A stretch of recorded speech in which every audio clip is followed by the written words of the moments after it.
welcome to Castlemaine. In the late 1830s and 1840s, it was very much taken up by pastoral land, and it was called Forest Creek. In time, the name changed to Mount Alexandra, and in 1851, gold was discovered. Land was surveyed and sold off in blocks, but it wasn't until 1854 that the surveyor decided to rename the town Castlemaine after Viscount Castlemaine. And he was an Irishman, hence Castlemaine, not Castlemaine. Correct. We're going to take you on a walk around Castlemaine and show you some of the architecture.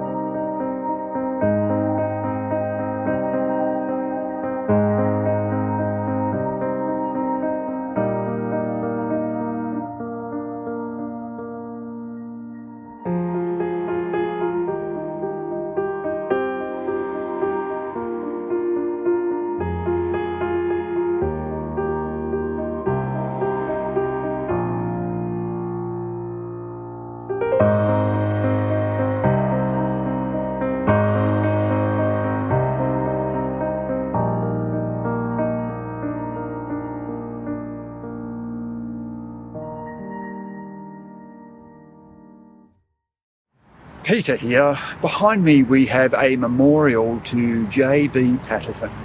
He was a local member back around the turn of the 20th century. In fact, it was the 19th century, late 1800s. And what's unique about this little memorial is that, hey, it's got a watering hole for your dog. It's got a watering hole for your horse. Hey, and even if you're a human, you get to use a fountain there as well. Water fountain, that is. 25 years of service to the Commonwealth, you get a watering hole. Good on you. Patterson actually represented the district. He didn't actually represent the Commonwealth because the Commonwealth hadn't even been formed at that time. The Commonwealth only came into occurrence in 1901. Castlemaine Market is one of the most distinctive classical revival buildings in Australia. Is an example of a rare building type and one of the most important such buildings in the country, and is a landmark in the historic landscape of the former gold mining centre. The Castlemaine Market also has historical associations and is illustrative of the period when the temporary town became an established and permanent settlement.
Talk about Burke and Wills in one of my previous videos and walks around Parkville. Burke, Wills, Gray and King, who was the last survivor, but they were the first people who crossed the continent.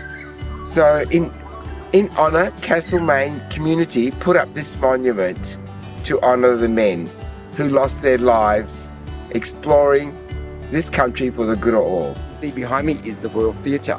The original theatre was built in 1855, and not long after, in 1857, it was burnt down. But it was built very quickly after. Okay. It is the longest running establishment in Victoria, and Lola Montez was one of the people who actually performed at this theatre. She was a well-known entertainer.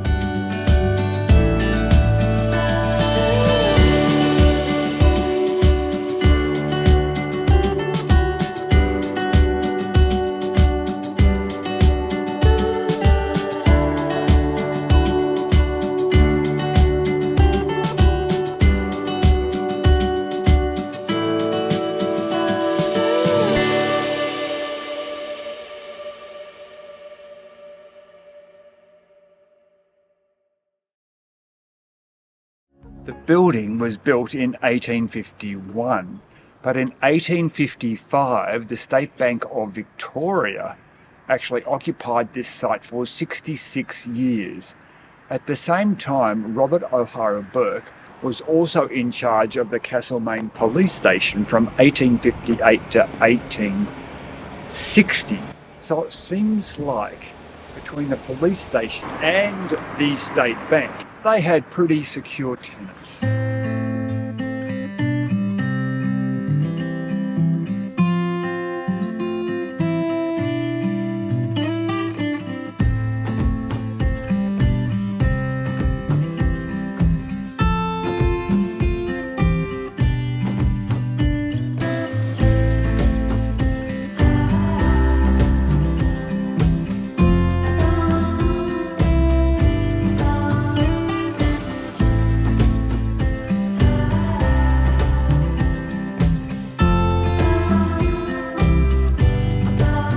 The town hall behind me was built in 1898. Noted is the clock tower, which was never completed. And much later, the post office further down had a clock installed. Behind me we have the Castlemaine Chambers. Now you would think, is that the chamber pot? But no, it's actually law chambers. This was built by our mate Henry back in 1902. So he built it as for a law firm. And that law firm was actually built for Sir Harry Lawson, but he wasn't a sir in those days. I think it's his service to the community because he was also a Premier of Victoria between 1918 and 1924. My simple sums says that was about 6 years.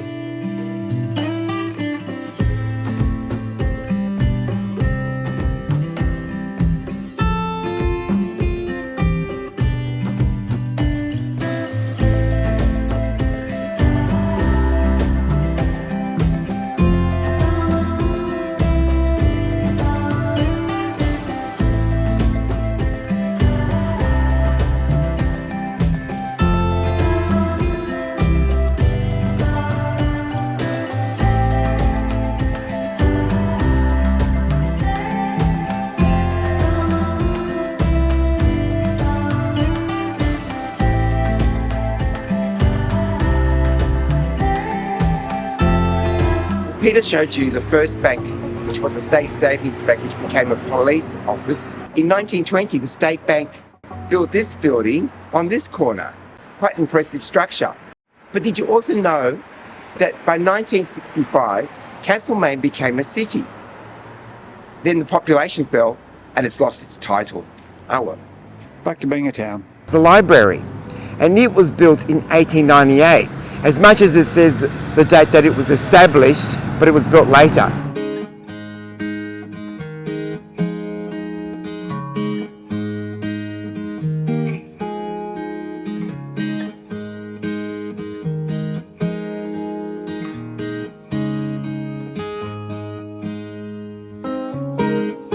Behind me is a building with an inscription, Geo Clark and Son, established 1872. However, I'm thinking, what does Geo mean? It looked like CEO, but actually it's an abbreviation for George. So it was George Clark and Sons. The building itself was actually built 1898. And he was a grocer, and I think he was very forward-thinking and delivering to local customers in the area. Okay, ahead of his time.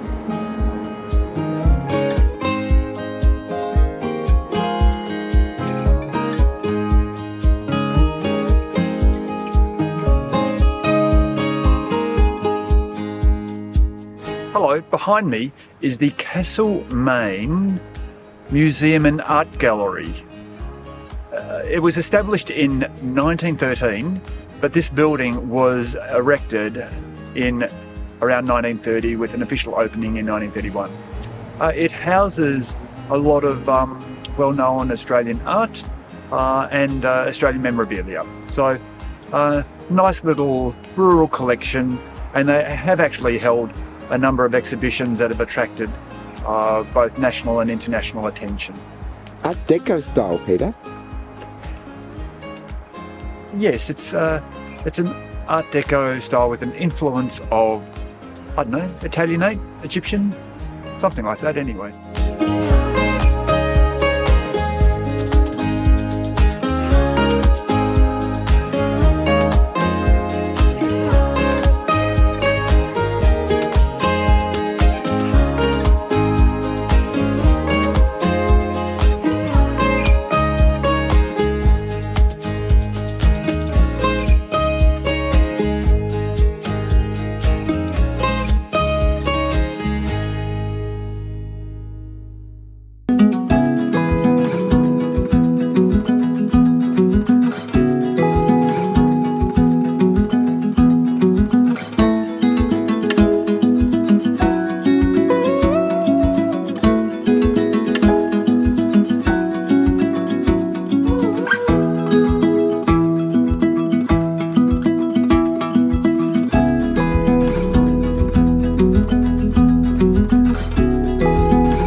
I'm in front of what was the Coffee Palace.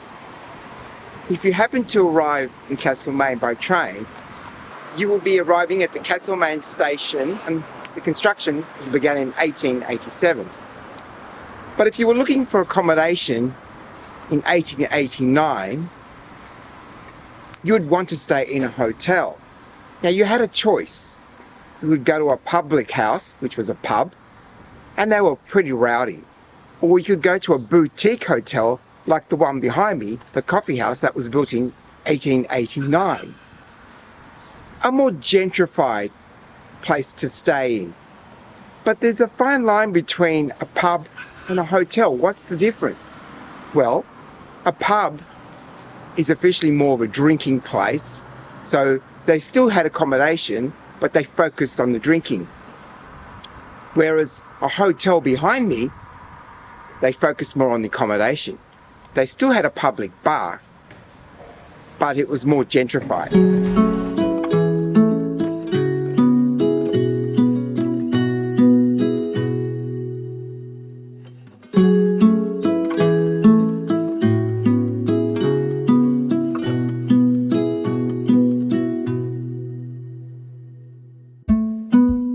We have come to the end of our little walk of historic Castlemaine, and I come to this point of this little red bridge that symbolises what Castlemaine is about. A little bridge that represents the contribution of the people to the community, the colour red representing the Irish heritage, the bridge representing support for those people that can't cross the valley, and the handrails that actually lend a hand. Thank you for coming along with us. Follow us on our next adventure. Bye.